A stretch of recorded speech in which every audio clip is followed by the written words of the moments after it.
ֆիզիկական եւ հոգեկան առողջության հիմքում բժշկական գրագիտությունն է։ Ես առողջ եմ, երբ տեղեկացված եմ։ Ողջույն հարգելի ունկնդիրներ, Հանրային ռադիոյի ուղիղ եթերում ենք, ես առողջ եմ հաղորդման շրջանակում, առաջիկա 30 րոպեներին ձեզ համար կաշխատեմ ես, Լուսիկ Քոչարյանը, եւ նշեմ այն բոլոր տարբերակները, որով կարող եք մեզ հետևել, ի հավելումն իհարկե ռադիոընդունիչի, դրանք են armradio.am կայքի on-line ռեժիմը, տեսագրություն, ձայնագրությունները տեղադրվում են այս նույն կայքում, ես առողջ եմ բաժնում եւ իհարկե Facebook-յան հարթակում մեզ գտեք, հայատար գրված Հայաստանի Հանրային ռադիո Facebook-յան էջում։ Եվ այստեղ կկարողանաք մեզ դիտել live stream-ի տարբերակով, մեկնաբանություններում թողեք հարցեր, դիտարկումներ, դրանք բաց են, ես հետևում եմ եւ հետաքրքիրները նույնպես կուղեմ մեր այսօրվա հյուրին։ Ներկայացնեմ, թե ում հետ եմ այսօր զրուցելու։ Այսօր առաջին անգամ թերևս բժշկի եւ հոգեբանի հետ չեմ զրուցում, զուտ հենց ուղղակի ֆիզիկական ու հոգեբանական առողջության վերաբերյալ, այլ զրուցում եմ նրանց գովազդող մասնագետի հետ, առողջապահական եւ բժշկական ոլորտի մարկետոլոգ, PR մասնագետ Սյուզի Մարտիրոսյան, ողջույն Սյուզի։ Ողջույն Լուսի, շնորհակալ եմ այսօրվա հրավերի համար։ Ես եմ շնորհակալ իդեպ թեմայի մտահղացման համար, որովհետեւ այսօր այլևս հնարավոր չէ պատկերացնել բժիշկներին, թե անհատ մասնագետներին, թե առավել եւս միջին եւ մեծ հիվանդանոցներ, կլինիկաներ առանց պատշաճ PR-ի եւ առանց կապերի հանրության հետ, առանց գովազդի, առանց ներկայանալու, որովհետեւ առաջ, եթե չկային սոցցանցերը ու կարելի էր Երևալ ինչ-որ մի լրատվական հաղորդման շրջանակում կամ մի հատ հարցազրույց տալ տելեյում, եթե կհիշեք, թեկուզ ռադիոյում, եւ վերջ, այդքաններ, այնտեղ կարող է բուկլետներ եւ այլն ու վերջ։ Այցեկարտ այսքանը։ Հիմա յուրաքանչյուր կլինիկա արդեն վերածվել է մի առանձին մեդիա տարածքի, յուրաքանչյուր մասնագետ ոնց որ իր բժշկա լրատվա գիտելիք տվող հարթակի է վերածվել եւ նրանք չեն կարող այս ամենը անել առանց բժշկական մարկետոլոգի, PR-շիկի, ինչպես ասում, SMM-շիկի, ինչպես էլի ասում են, SMM մասնագետի, եւ այսօր փորձելու ենք հասկանալ, թե ինչ տարբերություն բժշկական, առողջապահական ոլորտի այս բոլոր մասնագիտացումների եւ մնացած ոլորտների միջև, ինչով է սա առանձնանում։ Բայց թերևս սկսենք մի փոքր սահմանազատել հասկացությունները։ Օրինակ, մարդիկ մտածում են, որ մարկետոլոգն ու PR-ը նույն բանն են, SMM-ն ու PR-ը նույն բանն են, SMM-ն ու մարքեթինգը նույն բանն են։ Ի վերջո, սրանց միջև տարբերություն կա, կարող ենք հիմա մոտավոր հասկանալ։ Տարբերություն կա, որպես մասնագիտությամբ հենց մարքեթինգի մասնագետ նշում եմ եւ հիմա էլ կնշեմ, որ PR-ը, SMM-ը, կոնտենտի գեներացումը, բովանդակության գեներացումը, այո, այս բոլոր գեղեցիկ բառերը եւ տերմինները իրենք հանդիսանում են նույն շուկայագետի, ասել է թե մարկետոլոգի գործիքներ, որով մարկետոլոգը շփվում է հանրության հետ եւ այս կամ այն ուղերձն է հասցնում հանրության լայն շրջանակներին։ Ինչու՞մ է կայանում տարբերությունը մարկետոլոգի եւ PR մասնագետի։ Եթե օրինակ մարկետոլոգը վաճառում է, արդյունքը պետք է լինի վաճառքի գեներացիան, PR մասնագետի նպատակը եւ ամենակարևոր արդյունքը դա հանրության լայն շրջանակի վստահությունը շահելն է։ Այդ սոցիալական կապիտալը ձեռք բերելը։ Այո, եւ դա ոչ միայն շահելով է սահմանափակվում, այլ նաեւ շատ կարեւոր է դա պահպանել, աշխատել դրա հետ, զարգացնել այն եւ միշտ ցույց տալ, որ դու հանրության հետ կապի մեջ ես, քո բրենդը, քո անձը, կլինիկան ցանկացած, հա, ում հետ որ դու աշխատում ես, ում ներկայացնում ես, լինի ճիշտ ներկայացված եւ լինի միշտ ուշադրության կենտրոնում դրական առումով։ Իր ակտուալությունը կամ հայերեն արդիականությունը չկորցնի, չկորի ամբողջ շուկայում, եթե ճիշտ եմ հասկանում, եւ կարծես թե PR-ի մեջ մենք ոչ թե թվեր, չոր վաճառքներ, քանի հոգի եկավ, քանի հոգի վիրահատվեց, դա ենք հասկանում, այլ վարկանիշ, գաղափարականություն, գաղափարախոսություն, ճիշտ ենք պատկերացնում։ Կարևորագույն նպատակը ստեղծել արժեք, որին կվստահեն եւ որի համար հետ կվերադառնան քեզ մոտ։ Այդ դեպքում վաճառքներն են ծառայում PR-ին, որ այ տեսեք մենք ունենք այսքան վաճառք, հետեւաբար մեզ կարելի է վստահել, թե լավ PR-ն է ստեղծելու վաճառքներ։ Այս հավիձվի պատմությանը ինչպես եք վերաբերվում։ Կարծում եմ փակ շղթա է, բայց նորից կարևոր է թե որ ոլորտում ես գտնվում, որովհետեւ միանշանակ պատասխան տալ այս հարցին բժշկական ոլորտի ներկայացիչ լինելով մի քիչ կարծում եմ սխալ է, որովհետեւ այստեղ կարևոր է ոչ թե ցույց տալ, որ մենք շատ վիրահատություններ արեցինք կամ շատ պացիենտներ սպասարկեցինք, այլ մենք ստեղծեցինք մի գործունեություն, ավելեցինք մի գործունեություն, ստեղծեցինք մի արժեք, որի ընթացքում նվազեցին պացիենտների թվերը, որի ընթացքում օրինակ խուսափեցինք բարդ վիրահատությունից եւ փորձեցինք շրջանցել մեթոդը, հա, պրոֆեսիոնալիզմը ցույց տալն այս դեպքում ավելի կարևոր է բժշկական տեսանկյունից, քան օրինակ ապահովել վաճառք։ Միգուցե, եթե մենք խոսենք որևէ շոշափելի product կամ այլ ոլորտի մասին ներողություն, այդ պարագայում մենք քննարկենք արդեն, որ կարևոր է շատ սպասարկել, որի արդյունքում կունենանք ավելի շատ արդյունք եւ վստահություն ու կապը կշարունակվի։ Իսկ բժշկության կամ առողջապահության ոլորտում որ բաժինները կարող են այ ձեր ասած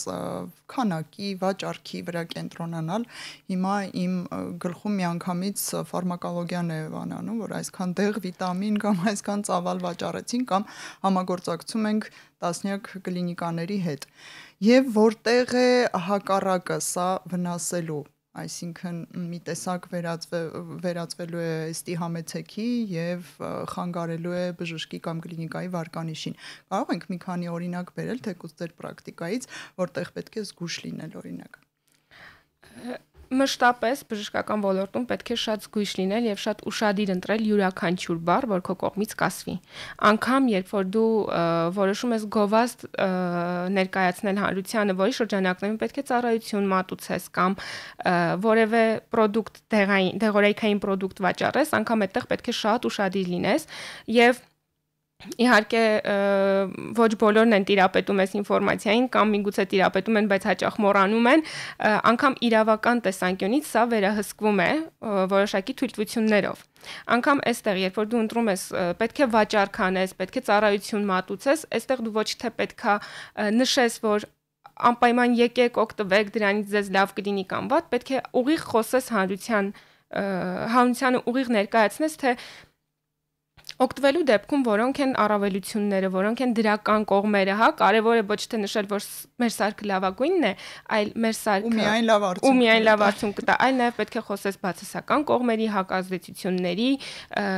եւ ինչու ոչ նաև այն մասին, որ դա առաջին հերթին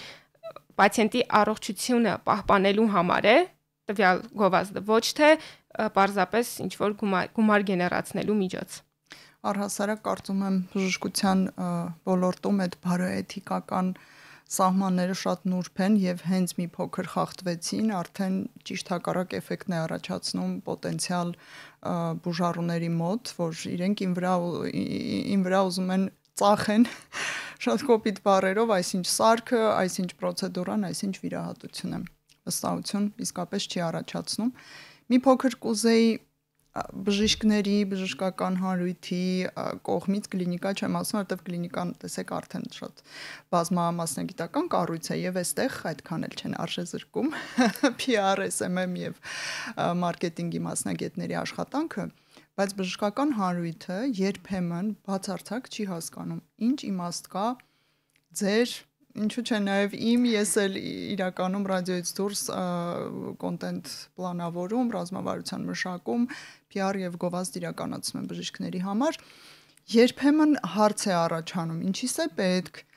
ես զզվում եմ այդ սոցցանցերից, ես այնտեղ չեմ խոսա, ես հաղորդավար չեմ ձեզ համար, ես չեմ կամերայի առաջ բաներ, ծամածռություններ չեմ անի Իհարկե ռազմավարությունները շատ տարբեր են, կարելի է չանել ծամածռություն եւ կարելի է շատ գրագետ ելույթ ունենալ։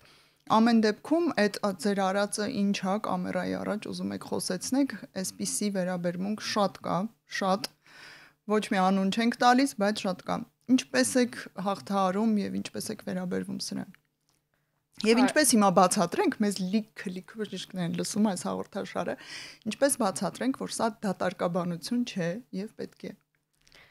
Միշտ աշխատում եմ նախ ժպիտով մոտենալ։ Մտնում ես, ժպտում ես անկակտելի հատվածներ, հնարավոր չի ուրիշ կերպ։ Համոզում ես, ցույց ես տալիս որակյալ ապրանքը, նշում որ անպայման կստանանք սա կամ ավելի լավը, այսինքն պետք է ցույց տաս որոշակի նշաձող, որի հիման վրա մարդը քեզ կվստահի։ Բժիշկների հետ աշխատելը եւ շատ հեշտ է եւ շատ բարդ է։ Հեշտ է այն առումով, որ իրենց մասնագիտությանը հիմնականում շատ լավ են տիրապետում, նեղ մասնագիտությանը ավելի լավ են տիրապետում, բայց ունեն համեստություն, որ երբեմն պետքա դա կոտրել, հատկապես այն բժիշկները, ովքեր ունեն տարիների փորձ, ունեն իրենց վստահող պացիենտների մեծ բանակ, ունեն անժխտելի հեղինակություն, այդ բժիշկների հետ է մի փոքր բարդ ստացվում, բայց վստահաբար 1-2 փորձից հետո նկարենք չեմ տեղադրի, նկարենք նախքան տեղադրելը ձեզ ցույց կտամ, դուք նայեք, միասին քննարկենք, տեսեք այսպես կարող ենք ստանալ։ Այստեղ շատ կարևոր է նաև որոշակիորեն իրենց մասնագիտության տեսանկյունից նայել հարցին։ Օրինակ հոգեբանների հետ աշխատելիս միշտ փորձում եմ սցենարը տրամադրելիս, հատկապես ռիլերի պարագայում սցենարը տրամադրելիս նշեմ, իսկ դուք ինչ եք կարծում, օրինակ սա արդյոք զգայուն թեմա չէ, արդյոք եթե պոտենցիալ պացիենտը դա տեսնի, չի մտածի, որ այստեղ խորհուրդ տվեցինք իրեն։ Փորձում եմ մասնակից դարձնել process-ին, որի ընթացքում իրենք այդ զգացողությունն են ունեն, մշտական վերահսկման զգացողություն եմ տալիս մասնագետներին, որի արդյունքում իրենք վստահ լինելով, որ դա իրենք են վերահսկել, իրենց կողմից է process-ը կատարվել, ավելի հանգիստ են process-ում լինում։ Այո, եւ այդ լարվածությունները է կանում, դա հմտություն իրականում մարքետոլոգի, ինչպես մասնագետին ներքաշել ու ստանալ product։ Դա եւս վաճառք է, մարքեթինգ է, ու միշտ ասում եմ, եթե դու կյանքում դա չես կարողանում օգտագործես, մարքեթինգը այդպես չի էլի, որ ինչ որ կոճակ անջատեցի, վերջ ես արդեն աշխատանքից հետո մարքետոլոգ չեմ կամ այսինչ հանդիպման ընթացքում ես մարքետոլոգ չեմ, դա մշտապես process է, որ պետք է պահպանել։ Փաստորեն դա մի տեսակ կենսակերպի եւ կենսաձևի տարբերակ է դառնում, այդ դեպքում ես հիմա մեզ նաեւ լսում են ոչ բժիշկներ, այլ մասնագետներ, ովքեր ուզում են փոխել ոլորտը, հիմա մարքեթինգը շատ նորաձև է համարվում, կամ նորավար երիտասարդներ, ովքեր այդ ճամփաբաժանին են եւ պետք է ընտրեն որևէ մասնագիտացում, ինչ հատկանիշներով պետք է լավ մարքետոլոգը, լավ PR մասնագետը, SMM մասնագետը, այդ բոլոր գործիքների տիրապետող մարդիկ ունենան, ինչ հատկանիշներ ունենան, որպեսզի հաջողեն այս գործում։ Եվ ընդհանրապես կուզեի նշել, որովհետև դուք եթերից առաջ ասացիք, որ նաև այլ ոլորտներում եք այդպես տեղյակ աշխատել, ու կուզեի առանձին նշենք հենց բժիշկների, կլինիկաների հետ աշխատանքում ինչ հատկանիշներով է պետք օժտված լինել։ Ես ունեի դեկան, ուսուցիչ, ով միշտ կրկնում էր բոլոր դասերից առաջ մտնում էր լսարան եւ ասում էր. Երեխեք, դուք պետքա ապրեք մարքեթինգով, դուք պետքա դրսում քայլեք եւ բիլբորդը տեսնեք ու արդեն հասկանաք ինչի համար է, ինչ նպատակ է դա հետապնդում եւ այլն։ Ու ես առաջին մագիստրատուրայի առաջին կուրսից սկսած ամեն օր դասից դուրս էի գալիս ու յուրաքանչյուր բիլբորդի, յուրաքանչյուր ինչ-որ գովազդային վահանակի նայելուց փորձում էի հասկանալ նպատակը որն է, փորձում էի ուսումնասիրել խոշոր ընկերությունները, ինչպես են եւ տեղական եւ միջազգային ընկերությունները, ինչպես են իրենց մարքեթինգն անում։ Հետո ինչ-որ մի պահ եկավ, որ սկսեցի բաժանել ոլորտները, IT, բժշկություն, խանութ սրահներ, beauty ոլորտ ու փորձեցի հասկանալ խոշոր ինդուստրիաներում ինչ փորձ կա մարքեթինգի առհասարակ։ Եկավ մի պահ, որ կազմում էի ռազմավարություն, գրում էի սցենար, տանջվում էի ինչ-որ մի պրոյեկտի համար ու արդյունքը չէր լինում այն, ինչ կլիներ այն պրոյեկտի դեպքում, որի վրա ինչ-որ ջանքը քիչ կլիներ, բայց ավելի շատ էմոցիա կլիներ կամ ավելի շատ տեղեկացվածություն կլիներ ուղակի ոլորտից։ Ու ես հասկացա, որ այդտեղ մի գործոն չի, որ աշխատում, այդտեղ գործոնները շատ են, տարբեր են ու չես կարող առանձնացնել միայն ինտուիցիա, համբերություն, պատասխան, դրանք բոլորը շատ կարևոր են ու միշտ պետք է համատեղ աշխատեն։ Դու պետք է ինտուիտիվ պահը բռնես, որ այսա թրենդային պահ է, պետք է օգտագործել եւ ինչ որ ձև ծառայեցնել նպատակին, երբեք չմոռանաս քո այն գործընկերներին, ում ծառայություն ես մատուցում, որովհետև եթե դու պահը բռնեցիր մեկի համար, արեցիր մյուսի համար չէ, վստահաբար իրենք ֆիքսում են, որ դու միտեղ ուշադիր էիր, միտեղ չէ, սրտացավ էիր, այո, այդքան էլ չէ։ Շատ կարևոր է նաև համբերությունը, որովհետև սկզբնական շրջանում հատկապես որպես սկսնակ մասնագետ քեզ մոտ չի ստացվի գովազդը միացնել, քեզ մոտ չի ստացվի ճիշտ ռազմավարությունը կազմել։ Քո թիրախային լսարանին միգուցե ինչ որտեղ թերի կգտնես կամ չես գտնի ընդհանրապես։ Կլինեն գործընկերներ, ովքեր քեզանից կարող 15 օր հետո հրաժարվեն, կարող 6 ամիս հաջող համագործակցությունից հետո հրաժարվեն, մի այնպիսի խնդրի պատճառով, որ դա ուղղակի այդ պահին պետք է լուծել, անցնել առաջ։ Այսինքն այստեղ շատ կարևոր է մշտապես լինել process-ի մեջ, մշտապես քայլելիս մտածել, էլ ինչ կարող ես անել քո գործընկերների համար, սիրել շատ աշխատանքդ, ոչ թե ուղղակի անել։ Իսկ ճիշտ է, որ այս ոլորտներում կարևոր են կոմունիկացիոն շատ հմտությունները, լեզու գտնելը, բառացիորեն լեզու գտնելը, որովհետև երբեմն անհնար վիճակներ են, որ պետք է տանկից դուրս գաս։ Ես այստեղ նաև մի քիչ իմ փորձով եմ կիսվում։ Ուժը տալը, կարծում եմ, ինչ կասեք, ահա այդպիսի առերևույթ հատկանիշների մասին, որ միգուցե դու այդ պահին ուրախ չես, բայց դու գիտես, որ ժպտալը, լեզու գտնելը օգնելու է։ Իրականում ժպտալու հետ ես միշտ եմ համաձայն եղել ու ես չեմ խափի, շատ են բազմաթիվ են դեպքեր, երբ նույնիսկ ժպտալու անգամ տանից դուրս գալու ցանկություն չես ունենում, բայց վստահաբար ժպիտը զենք է, խոսելը առավել եւս զենք է, բանակցել կարողանալը, բանակցային հմտություններ ունենալը, ես միշտ եմ դա գնահատել ու նույնիսկ ժամանակ կար, որ հատուկ դպրոցներ, դասեր էի վերցնում, ավարտում, հատուկ բանակցություններ սովորելու համար։ Միշտ պետք է կարողանաս հասկանալ ինչ է ուզում դիմացինը, ինչ կարող ես դու տալ, խնդիրը որքանով կարող ես տվյալ պահին լուծել եւ որքանով է դա երկարաժամկետ կամ կարճաժամկետ։ Երբ որ դու այդ ամեն ինչը շատ արագ կարողանում ես բաժանել կտորների, գտնում ես եւ կարճաժամկետ խնդրին լուծում, բանակցության մեջ թեկուզ, որովհետև դա եւս ինչ-որ խնդիր է, որը պետք է լուծել եւ տանել առաջ։ Եվ արդեն փորձում ես այդ ընթացքում կարճաժամկետի process-ի ընթացքում գտնել երկարաժամկետ կարգավորումը։ Այստեղ խոսքը չի վերաբերվում միայն այնքան, որ ինչ-որ մի բան անելուն։ Համակարգային հիմնական լուծումներ գտնելու մասին է խոսքը, որովհետև եթե մենք ուղղակի ցույց տանք, որ լուծում ենք գտել, դա երկար չի տևի։ Իսկ բժշկական ոլորտում դա առավել եւս չի կարող երկար տևել, որովհետեւ այստեղ նորից վերադառնում ենք դու շփվում ես հանրության մեծ զանգվածի հետ, այստեղ ոչ թե վաճառքի կամ գումարի գեներացիայի հարցը, այլ այստեղ անձի հեղինակության հարցն է, կլինիկ բազմապրոֆիլ ու միապրոֆիլ կլինիկաների դեպքում ամբողջ կլինիկայի հարցն է, իսկ ամբողջ կլինիկայի մեջ նաև մտնում են առանձին անհատ մարդիկ, ում համար դու պատասխանատու ես, ու այդ պատասխանատվությունը երբեմն քեզ ստիպում է քայլեր ձեռնարկել, գործողությունների գնալ, որոշել երբ արձագանքել խնդրին, երբ ոչ, այսինքն դեպքեր են լինում, երբ տենց զրո արձագանք է պետք։ Այո, երբեմն պետք է դա ինչ որտեղ նաև վերադառնանք ինտուիցիային, պետք է հասկանաս որքանով է նպատակային դու արձագանքես որպես PR մասնագետ խնդրին եւ որքանով է ճիշտ լռել այդ պահին, որովհետեւ երբեմն նաև լռությունը փրկում է իրավիճակը։ Երբեմն կարող է քո արձագանքը ավելի տարածել խնդիրը եւ ավելի հանրայնացնել այն, ինչը հնարավոր էր ներքին մոտեցմամբ կարգավորել։ Հատկապես բժշկական ոլորտում։ Հատկապես բժշկական ոլորտում, որովհետև լինում են դեպքեր, որ դու ոչ թե որպես PR մասնագետ պետք է ասես, դա բժշկի խնդիրն է ուղղակի անցնես, այլ քննարկում ես բժշկի հետ, ինչու դա այդպես եղավ, ինչու այդ արձագանքը եղավ, ինչու էր պացիենտը օրինակ դժգոհ։ Բազում հարցեր կան, որ պետք է բազմակողմանի քննարկվեն, երբեմն դու խառնվում ես այդ հարցին, երբեմն ուղղակի շրջանցում ես, դա շատ կարևոր է նաև ինտուիտիվ հասկանալ։ Ինտուիցիա, փորձ, պատասխանատվություն հեռուն տեսնելու, այսինքն որոշակի սցենար ես մտածում, ինչպես կարող է սցենարը զարգանալ, որովհետև այստեղ կանխատեսումներ են, որոնք դու պետք է կարողանաս անել։ Մի քանի քայլ առաջ, եթե սա լինի անում ենք 1 2 3, եթե սա, ապա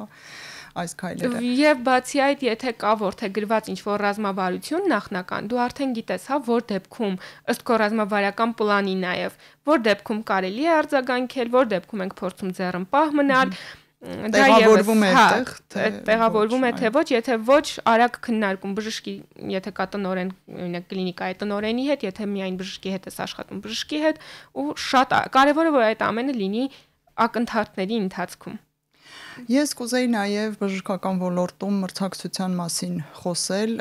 ձեր տպավորությունը, ինչպիսին է մարքեթինգային մրցակցությունը, ըստ իս այն դաժան է, մեծ, սարսափելի, ինտենսիվ եւ դաժան այն առումով, որ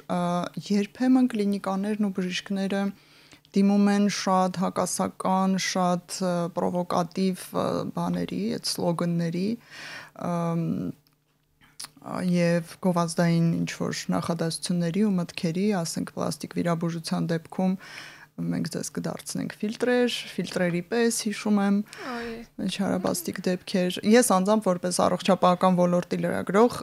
միշտ անդրադառնում եմ այդպիսի սլոգանների եւ քարկոծում ինչ մեղքս դակցնեմ կամ հիշում եք կար վահանակ, որ բաներ տղա երեխան մայրիկին ասում էր մի ծխի ամոթ հետ ինչ որ այսպիսի բաներ էլի հայտարարություններ ըստիս սերային շեշտադրմամբ կար չափը չենք անցնում պլաստիկ վիրաբուժության վերաբերյալ չափը երբեք մի անցի չափի զգացումն է լավը եւ այլն ինչպիսին է ձեր տպավորությունը եւ ինչպիսին է ձեր դիրքորոշումը դուք մտնում եք մրցակցության մեջ եթե մտնում եք ինչ գործիքներով եւ ինչ սկզբունքներով Այս մասով երևի թե իմ առայժմ բախտը բերել է եւ իմ գոլեգաները, իմ գործընկերները ում հետ աշխատում եմ, իրենք եւս փորձում են հիվանդանոցում եք, չէ՞, հիմա աշխատում։ Այո, նաև բազմապրոֆիլ մեծ հիվանդանոցում աշխատելով այս պահին դեռ չեմ հանդիպել որևէ բժշկի, որ փորձի նման ամեն դեպքում հիվանդանոցային ներկայացվածության տակ նման սուր եւ ինչ որտեղ թիրախավորված գովազդների տանի հարցը։ Առայժմ ստացվում է խուսափել, որովհետեւ ինձ համար սկզբունքային է, որ արշավը չպարունակի սարով պայմանավորված ինչ-որ խտրականություն, չպարունակի որևէ տեքստ, որը բուլինգի կենթարկի կամ որևէ կերպ կանդրադառնա մարդու ինքնագնահատականի վրա, որովհետև կամ խմբի, իհարկե միանշանակ փորձում ենք խուսափել բոլոր այդ հնարավոր դեպքերից։ Դեռևս ստացվում է, իմ պրակտիկայում չեմ ունեցել բարեբախտաբար նման դեպք։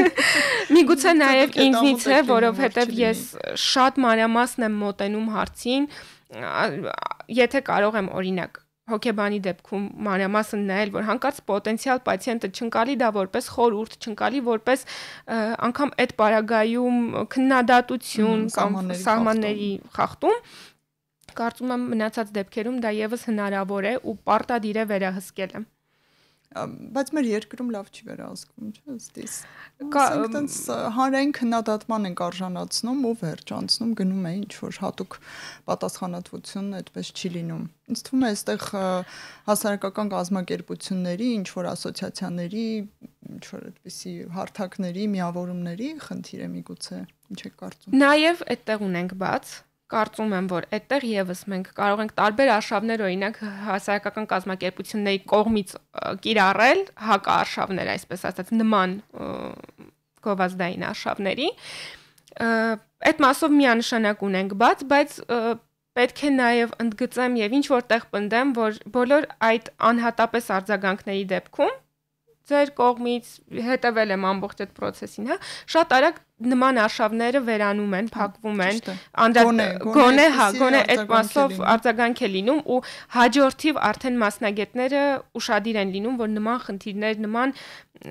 ավելի զգույշ են տեքստեր ընտրում, բառեր ընտրում, փորձում են։ Ես էլ կարծում եմ անդրադառնալը, բարձրաձայնելը հենց կանխարգելիչ իմաստ ունի, երբեմն ասում են հա լավ, ասենք խոսեցիք, քննադատեցիք, ջնջեցին եւ հարգելի ընկերներ եւ որ հաջորդ այդպիսի մարքետոլոգը կամ գովազդի մասնագետը 10 անգամ ավել կմտածի մինչեւ Այստեղ ես կարծում եմ, որ նաև խնդիրը ոչ միայն հասարակական կազմակերպությունների արձագանքելուց է գալիս, նաև գալիս է ինչ են մեզ սովորեցնում բարձրագույն ուսումնական հաստատություններում, դպրոցում։ Լավ, դպրոցի խնդիրը եթե նույնիսկ թողնենք մի կողմ եւ ուղղակի ուշադիր նայենք Տրիգերվում եմ։ Եթե մենք ուղղակի նայենք, որքանով է օրինակ բժշկական մարքեթինգը առանձնացված, վաղ անցյալում չի եղել իմ մագիստրատուրայի ավարտելը, բայց իմ ժամանակ օրինակ բանկային մարքեթինգը առանձին էր, PR եւ event management-ները առանձին, բոլորը առանձին առարկաներ էին, որոնք մենք ուսումնասիրեցինք, անցանք, մեդիա գրագիտությունը լրիվ առանձին կտոր էր, մենք բոլոր այդ կտորներին առանձնացանք, բայց ամենազգայուն ոլորտին, բժշկական ոլորտին չանդրադարձանք։ Եվ վստահաբար, եթե չլիներ իմ փորձը մեծ խոշոր բժշկական կենտրոնում այն գոլեգայից հետ ով շատ լավ էր տիրապետում բոլոր այդ նյուանսներին եւ կարողացավ շատ հրաշալի առաջնորդել ինձ բժշկական մարքեթինգի աշխարհ, PR-ի աշխարհի սկզբանե։ Միգուցե ես եւս թույլ տայի սխալներ, որոնք այսօր շատ մարքետոլոգներ անում են, սկսած իրավական կտորից։ Ես կարծում եմ, որ կարելի է բժշկական մարքեթինգը եւ կարելի է հիմա եւս բժշկական մարքեթինգը առանձնացնել, որովհետեւ այդտեղ շատ նրբություններ կան։ Ինչպես տեքստը ճիշտ ընտրել, ինչպիսի արշավներ մտածել, ինչ հաշվի առնել նույն էյջիզմ, սեռական ինչ որ խտրականություններ եւ այլն, մինչեւ իրավական կտոր, որովհետեւ բախվում ենք նաեւ խնդիրների, երբ գովազդ է միացվում եւ հաշվի չի առնում, որ օրինակ գովազդային թույլտվությունը պետք է ոչ միայն հեռուստաեթերի կամ ռադիոեթերի դեպքում, այլ նաեւ սոցիալական հարթակների դեպքում։ Կլինի արդեն, որ 1 տարուց ավել միանշանակ դա կա եւ այստեղ մենք եւս ունենք մենք խնդիր, որ մի հոգի դա վերցրել է, արել է, տուգանվել է, սահմանափակումներ կան ու հաջորդ եկողը բախվում է խնդրի, որ այս պահին չեմ կարող գովազդ միացնել, բայց այդ դեպքում ինչպես եմ տվյալ product-ը վաճառելու, ուղիղ վաճառք չեմ կարող անել, շրջանցել է պետք, որովհետև ինչքան էլ ասենք, որ բժշկական process-ում մենք չպետք է վաճառքին հակված լինենք, բայց դա եւս կարևոր ցուցանիշ է եւ բացի այդ, երբ որ դու խոսում ես ծառայության մասին ու անգամ այդ ծառայությունը պետք է ներկայացնես որպես արդեն հասանելի տվյալ կլինիկայում, դա եւս գովազդ է համարվում։ Նույնիսկ եթե դու ուղիղ չես ասում արիքեցվի, բայց մենք դա ունենք, դա արդեն ինքը նյուանսներ կան, անգամ այդտեղ մի դեպքում դա կարող է համարվել գովազդ, անհրաժեշտ լինել գովազդային թույլտվություն, մյուս դեպքում դա անհրաժեշտ չէ, շատ սահմանները շատ նուրբ են ու հատելի։ Բայց նաև նորից եմ կրկնում, բժշկական ոլորտը այսօր շատ ակտիվ է, շատ մրցակցությունը թե անառողջ, թե առողջ դրսևորումներով մեծ է,